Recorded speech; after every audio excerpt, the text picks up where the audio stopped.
Baiklah, selamat pagi untuk kita semua. Pada kesempatan kali ini, saya akan menjelaskan mengenai mitigasi bencana geologi pada daerah Peseksu, Kabupaten Lahat, Sumatera Selatan. Sebelum itu, izinkan saya untuk memperkenalkan diri terlebih dahulu.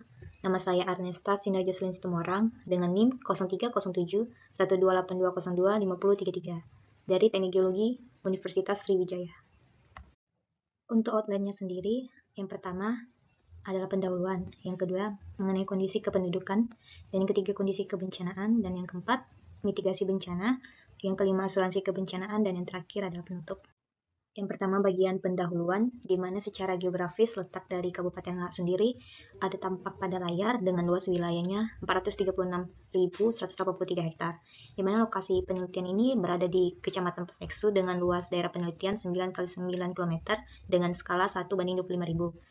Jadi tampak bahwa perbatasan daerah Peseksu, bagian utara adalah Kikim timurnya, bagian timur adalah Gumai Talang, bagian selatan bagian Gumai Ulu, dan bagian barat adalah Kikim Selatan, di mana Peseksu ini memiliki 11 desa. Selanjutnya adalah kondisi kependudukan pada daerah Peseksu.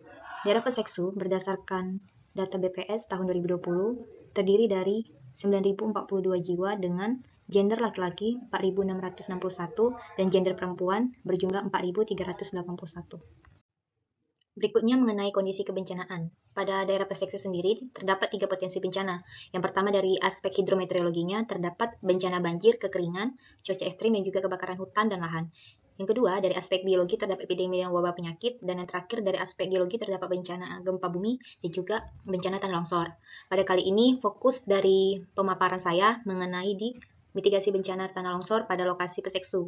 Nah, pada tabel sudah tampak dari data BPS tahun 2020 ada beberapa sejumlah daerah ataupun desa yang di Peseksu sendiri terkena dari adanya bencana tanah longsor. Untuk ke tahap berikutnya pada mitigasi bencana, maka perlu dilakukan suatu kajian risiko bencana terlebih dahulu agar dapat mengetahui kondisi daerah penelitian agar dapat menentukan bagaimana penanggulangan yang tepat dalam menangani ataupun dalam mitigasi bencana pada tanah longsor di daerah lokasi penelitian. Nah, dapat dilakukan dengan menggunakan peta dari risiko bencana dan juga peta bahaya maupun dari peta kerentanan. Jadi dari peta tersebut kita dapat mengetahui lokasi mana atau luasan area manakah yang tergolong ke dalam bahaya, rentan, ataupun ke dalam beresiko terkena dari bencana tanah longsor. Pada penampakan peta topografi daerah Peseksu, tampak kontur yang tergolong rendah hingga tergolong sedang. Maka dapat diketahui daerah tersebut memiliki dataran rendah hingga perbukitan. Selanjutnya terdapat ada 2 sungai besar, termasuk ke dalam stadia dewasa dengan banyaknya anak sungai. Pada lokasi penelitian tampak area risiko yang terkena tanah longsor terbagi menjadi 3 area. Yang pertama dengan risiko rendah ditunjukkan dengan warna hijau, baru pada area terkena risiko sedang dengan ditunjukkan warna kuning, dan juga pada area yang terkena pada risiko tinggi ditunjukkan pada oranye. Jadi dari sini kita bisa mengetahui lokasi pada penelitian tersebut, area mana sajakah atau desa mana sajakah yang terkena risiko dari tanah longsor.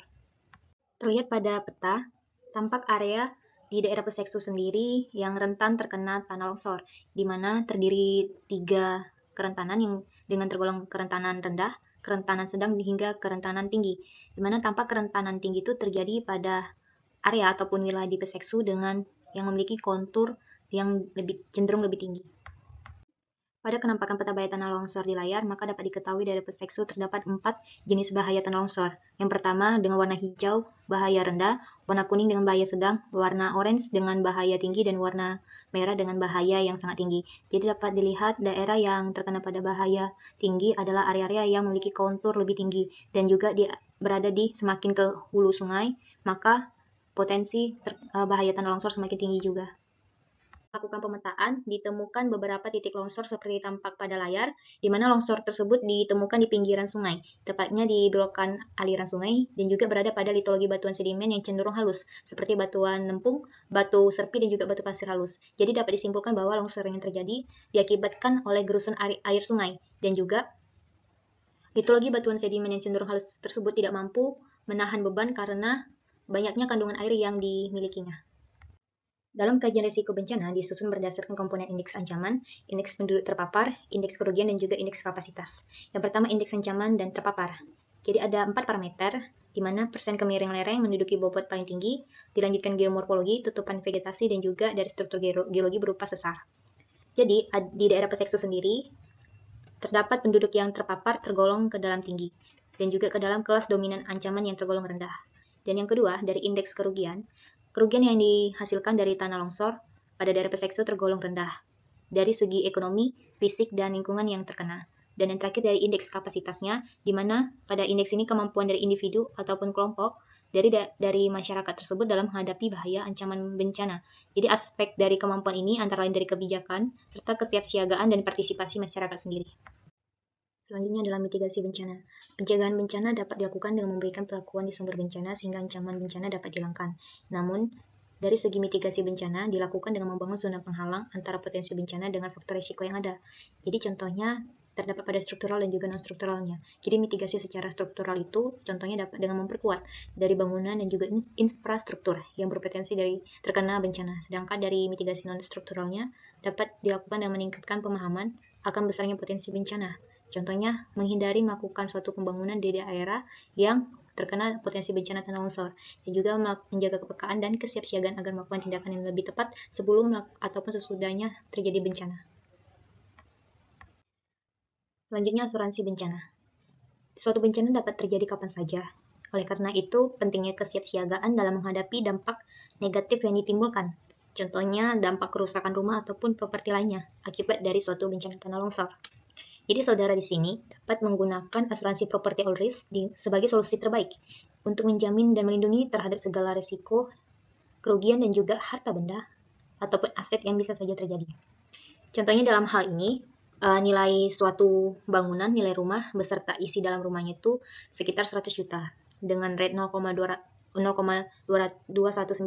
dengan premi, di mana nilai rumah dikali dengan nilai rate sehingga didapatkan Rp219.400. Jadi sekitar segitu besaran preminya. Jadi selain perhitungan premi, perusahaan asuransi juga mempertimbangkan beberapa poin. Jadi di mana perkembangan nilai properti.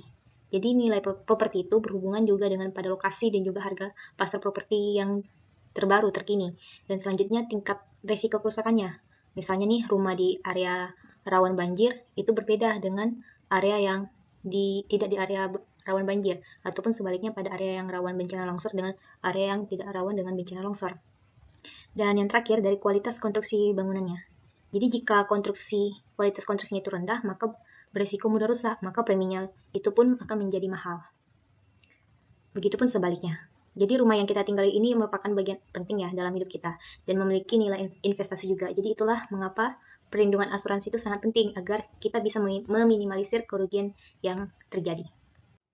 Sekian penjelasan dari saya mengenai mitigasi bencana tanah longsor pada daerah lokasi penelitian saya di Peseksu, Kabupaten Sumatera Selatan.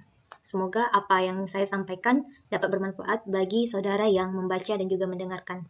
Terima kasih.